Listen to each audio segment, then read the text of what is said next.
9, 8, 7, 6, 5, 4, 3, 2, 1, 0. Women's Wrestling Talk, the #1 women's wrestling network on the planet.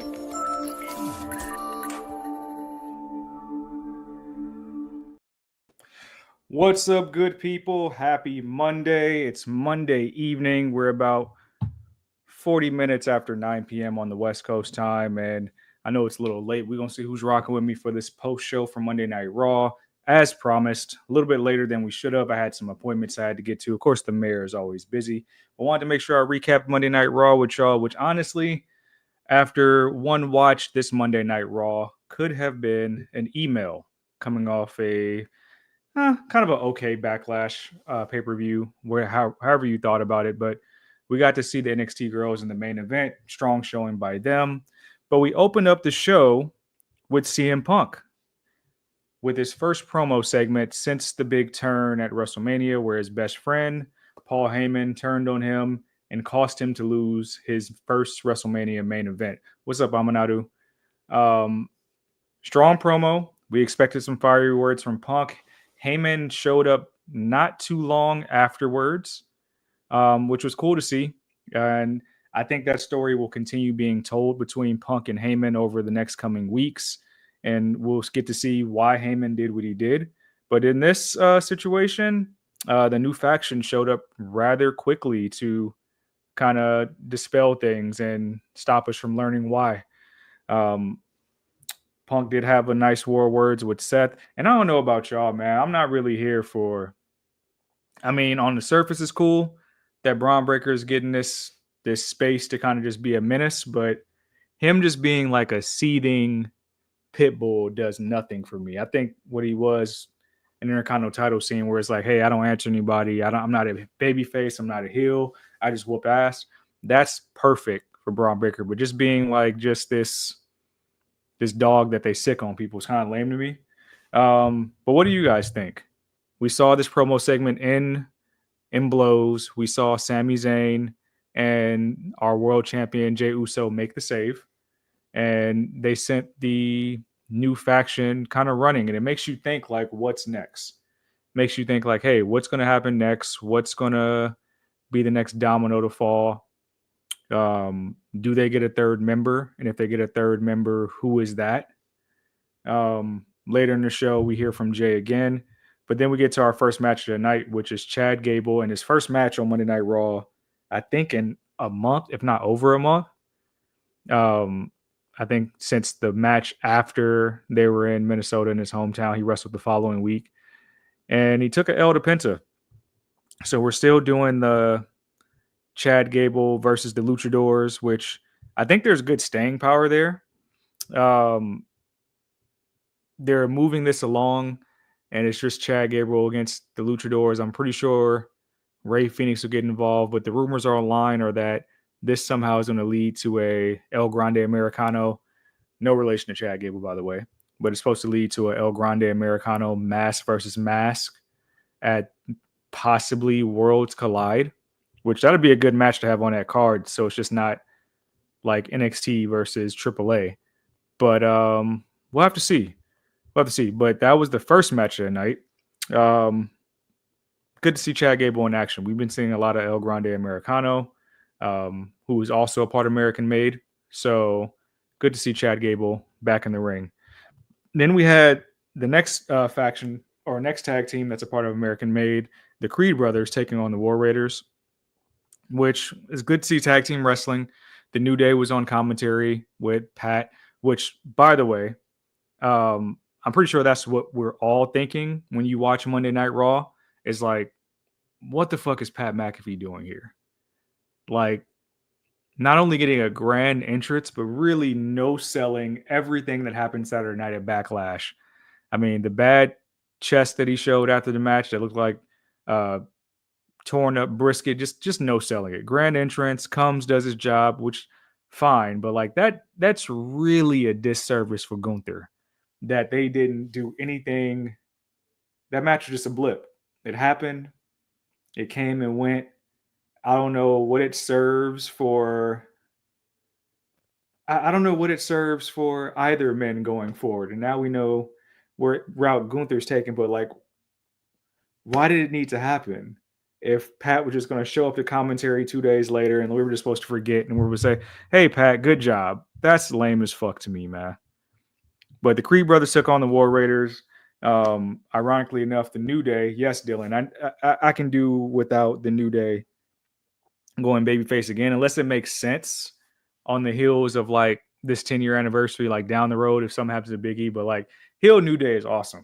They started as heel. It's awesome. I don't know if you guys saw the I forgot what it's called. I think it was called PAX. There was like a gaming convention over the weekend where Woods met up with Kenny Omega and they played Capcom. Woods lost to Omega again. I feel like that's a running theme. But that's like some of my favorite things to do. That is like such a fun rivalry in wrestling. Omega and Woods in video games, because Omega always gets the best of them. But the Creed brothers ended up winning over the War Raiders with the help of the New Day. I think that makes the Creed brothers number 1 contenders now. So I think there's some possibility we get a triple threat tag team match. The Raw tag team division still needs a lot of work. Love the New Day as champions. Feel like they should be featured more and more of a domineering role over the tag teams. But like War Raiders, Creed brothers, who else is in the division right now that can kind of give the New Day a run for their money? Which speaks to like whenever we have a draft or we have transfer portals trades, we got to do something to kind of heat the tag team division back up. But I think it's going to be in a good space soon. Next, we had announced that Saturday night's main event is going to feature CM Punk and Sami Zayn taking on Seth Rollins and Braun Breaker. Also on that card, of course, we're going to have Jey Uso taking on Logan Paul. And we now know that in the midst of that match against Logan Paul, who's going to be the number 1 contender after that match. And that is going to be one Gunther, which really makes me mad about the whole Pat McAfee being trotted out here like some hero a couple of days later after you're going against a guy who's been a champion on the roster more times than not. So I don't know why we're calling back Gunther and Jay so soon, like literally a month and some change after WrestleMania. After a big weekend, you're going to have AAA NXT Worlds Collide that Saturday morning. Money in the Bank, you have a new Money in the Bank number 1 contender. So like the fact that there's going to be a title match on that June 9th Monday Night Raw makes me feel like there's going to be a cash in that day.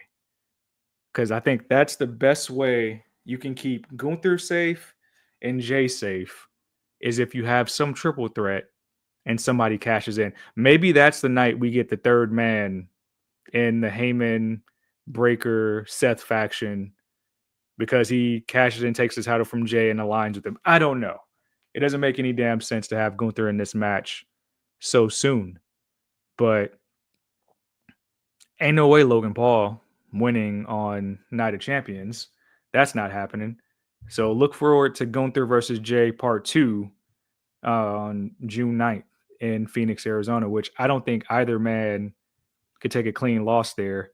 After that whole encounter, we cut to Ludwig Kaiser, which the disrespect, Jackie, the disrespect, just a cut scene from Ludwig and not even give him a full interview. When you said you ain't heard from him, he ain't been in the ring, you just go and jump to the next thing, and we see Jey Uso's attack backstage. Gotta believe that's going to set up something where maybe Jay is wounded going into Saturday Night Main Event.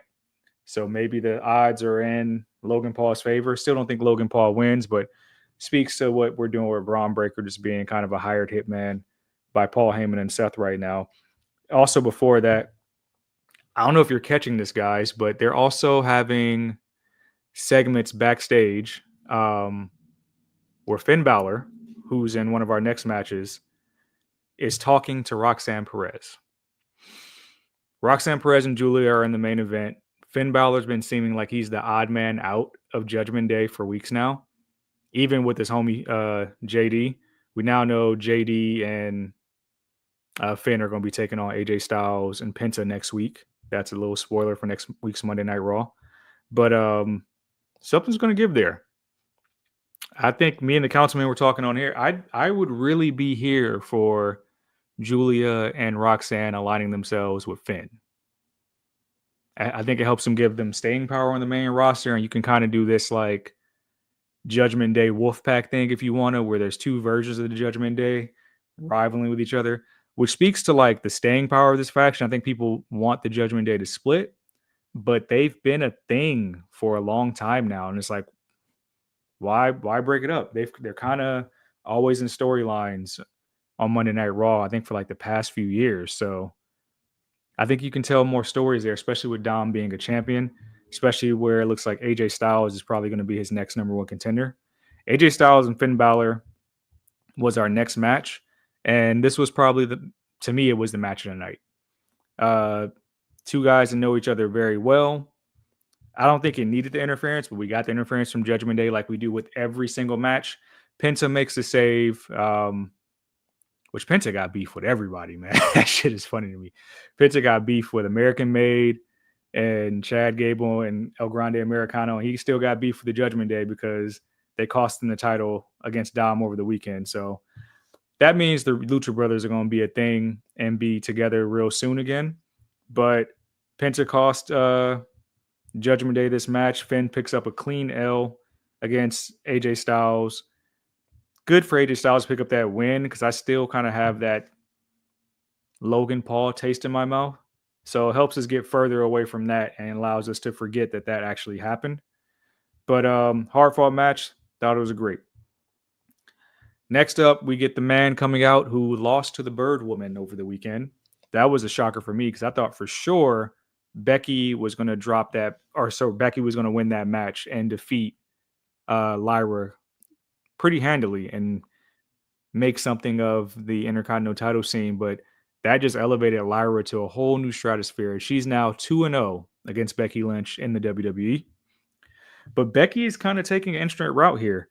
And it makes me think of those promos or those things we used to say about John Cena during his title runs where he was the golden shovel.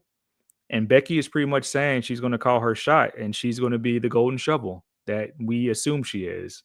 Kind of taking that Becky Hogan thing and saying like, hey, I'm going to turn this into a character. And since you guys think I hold down the talent so much, that's what I'm going to do. I'm going to hold down my peers and hold down the women's division because I'm still here and you guys had the time to up your game while I was gone, but now it's my turn. And I really don't mind that. I think it was a really good promo. And I think her leaning into some of the things that people say about her online, saying that I'm everything that you guys say I am, it makes sense.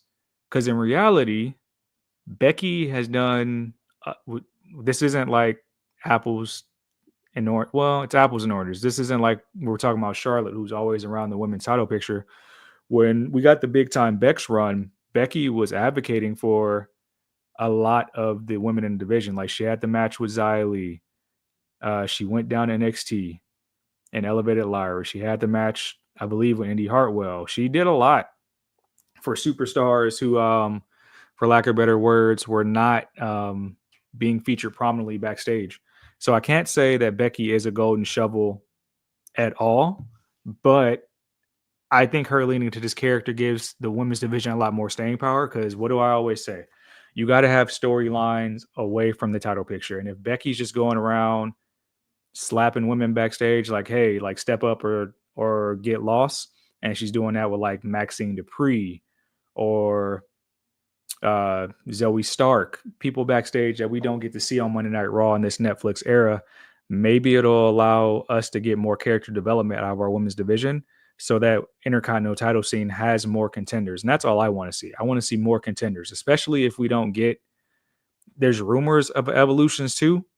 And maybe this is the way we get to that PLE with having good depth and not just throwing everybody into a random battle royal for our number one contender. We had another Rusev video package run, which he said he promised to take back his day, but not until he hurts them. So a little bit of the Redeemer going on. And I like that we're getting that Redeemer character in the WWE with that presentation. I believe, correct me guys, I know we did the watch along last week. And I think Rusev took on Otis and pretty much devoured Otis. And I thought Tozawa stepped to him. And I thought we were supposed to get Rusev versus Tozawa this week. And I think that got scrapped because we did get a segment backstage where Sheamus approached American Alpha. And I guess he appreciated Tozawa stepping up to Rusev and things like that. And then said he wants Grayson Waller next week. So we're going to get Grayson Waller versus Sheamus next week. I have to believe that Sheamus is going to be the one to actually go toe-to-toe with Rusev here in the near future. I think it's just they know each other. They've been in a faction together. They know each other very well. And that's a good first feud to allow us to see, hey, this version of Rusev, Miro, the Redeemer in WWE going against another heavy hitter. Because I don't know why, but we're not going to get Sheamus getting that IC title no time soon, unfortunately. But I'm glad that Rusev is getting a main spot on Monday Night Raw on Netflix every single week. And we see what the development this character can be. I can only hope that Rusev is in the Money in the Bank ladder match out here at the Intuit Dome. We're going to start getting those qualifiers as early as Friday on SmackDown. And we're going to see who they pair up against each other. And we're going to start seeing over the next few weeks, say, who's going to be in the Money in the Bank ladder match. I hope there's not going to be any carryovers from last year. Main event time. Rhea Ripley, Io Sky, Julia, and Roxanne Perez tag team match. Things that I like. And we talked about this last week. We in the councilman said it would be a disservice to Julia if she comes out to Roxanne's music. That didn't happen. Julia got her own entrance, got her own presentation. That's perfect. That's exactly what she needs as a character, especially on Monday Night Raw. We know what you tried to do in NXT, trying to make her a babyface. Now she's a heel. It makes perfect sense to allow her to look like this beautiful monster that they're trotting her out to be. Things I don't like. Why did your champion come out before Rhea? And then why did Rhea get the whole odometer for crowd noise? We don't need that. We know Rhea was out touring last week in her home country, home continent, doing the whole Australia tour for the show that's going to be out there. And it's like, I get that, but we're still doing it a service to Io, painting Rhea like the bigger star. Even though it may be true, Rhea should not be coming out after your champion to that, and because you know she's going to get the pop regardless. So what? But allow your champion to get that presentation as the champion. The match itself, I liked what I saw to Julia in this match. I liked the way she worked off of Io Sky. It just felt like Rhea, the crowd was hot for Rhea. We got the "We Want Mommy" chants, even when Io was in there doing good work. And I think Roxanne is damn near perfect, man. She works so well with everybody, with Rhea, with Io. But it just felt like Rhea's star power kind of overshadowed this match in moments because the crowd popped whenever she did anything. I think the wrong team won. I think this was a perfect time to allow Julia and Roxanne to win. I personally think Rhea should have took the pin. I think I said this last week that Julia needs to pin Rhea so we can make sense of this heel tag team that's jumping from NXT to the main roster. But of course they didn't do that. And shit, your women's champion didn't even take the pin. Rhea picked up the pin. I think she took the pin over Julia. So it's like we're still not protecting Julia. Roxanne's not taking the pin. And we get a riptide. And it sucks to see because it makes, like, I think as fans, we're supposed to believe like, hey, this group here that got a promo segment that says, hey, we're not waiting our turn. We're coming to take next now. It's like it means nothing. It means nothing. And I get Rhea is like larger than life. I get that she's probably one of the biggest stars in the company, but I really feel like this whole Monday Night Raw could have been an email. So like I'm looking forward to the whole Money in the Bank qualifier matches to see like who's going to be on the men's side, who's going to be on the women's side, what we're going to do. But at some point, we got to dim Rhea's light just a little bit. We got to dim it. We got to remember that this is the EO era, that there's a large fan base behind EO. And shit, man, it's not Rhea's turn anymore. So EO has to either get a clean win over Rhea, or we got to move Rhea to another brand. Like you said, Boza, like yesterday. We got to move Rhea to SmackDown. And if EO got to deal with Charlotte, then fuck it. We got to run that. But it has to be something different because Rhea's star power is like overshadowing the rest of the division and the depth. And if she's not going to be in the title picture, I don't know what else she does. I really don't. We did the Liv Morgan thing ad nauseum.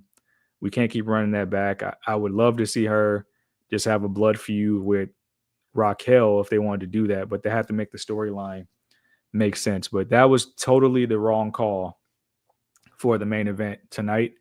I feel like Julia and Roxanne should have won, but now we're back to the drawing board and we get Rhea staring at EO's belt again, and that's how we go home tonight. We got it. We know Braun attacked Jay. Jay takes on Logan at Saturday Night Main Event in a couple weeks. We get that Sami Zayn CM Punk tag match against Seth Rollins and Braun Breaker. Got to feel like there's going to be a third man added somewhere. I don't know who it's going to be, but we're just weeks away from Money in the Bank. NXT Worlds Collide. I feel like Penta and El Grande Americano are going to have a match on that Worlds Collide PLE. That's probably where we'll see Julia. No, we're going to see Julia and Jordan Grace on Battleground. But I got to feel like Stephanie Vaquero is on that Worlds Collide show as well. I wonder against who. You know what, Dylan? You make a damn good point because that's what I'm thinking as well. I think Sami Zayn might come to the light a little bit. And let's say Sammy's the one that wins the Money in the Bank. And he's like, I'm going to cash in on Jay and align with Heyman and them. I can see that happening. But other than that, I mean, we got to see who's going to be in the Money in the Bank. But that was your Monday Night Raw recap, y'all. I'm sorry I wasn't on WWT Live earlier. I had some stuff to tend to. I don't know if I'll be on Wednesday this week as well. But I will do my damnedest to be on Friday. And I will try to join the Councilman on NXT tomorrow night as well, because I believe my client is getting closer and closer to her title match that she so desperately deserves. I did notice that too, Dylan. So, I mean, maybe it's brewing. I mean, I think the story there is that nobody likes Punk at the end of the day, but the enemy of my enemy is my friend. So I think that's where we're going with that. But this has been the Monday Night Raw wrap up post show. Appreciate y'all for rocking with me so late. It's about 10 p.m. Cali time, and I got to get to bed for work tomorrow, y'all. So I'll be in the chat for WWT Live on Wednesday. Like I said, I'll try to jump on the watch along with the Councilman tomorrow. Appreciate y'all for all y'all do for showing up for us on WWT Live. We got a lot of great content. Check out the YouTube interviews for the Queen of the Ring. They just have that. They have the movie on streaming now, so you can check out the movie if you haven't seen it. Maybe you can order it off of one of the popular streaming sites. Of course, we're going to have a party here in LA. If you're in the area, June 6th, come watch the watch along of SmackDown with us. We'll all be there hanging out. And of course, I'll have some content for you guys from MLW soon, as well as from the Ontario Comic-Con Revolution this weekend. But until then, this has been the Raw Watch Along. I'm your mayor. Thank you guys for joining me tonight. Good night, y'all. This is the #1 women's wrestling network on the planet. And don't forget it. Peace, y'all. Thanks for joining WWT. Don't forget to like us on all social media platforms at wwtalkpod. Like and subscribe on all video and audio platforms, like yesterday, my G. And check out our website at wwtalkpod.com. Thanks for watching Women's Wrestling Talk, the #1 women's wrestling network on the planet.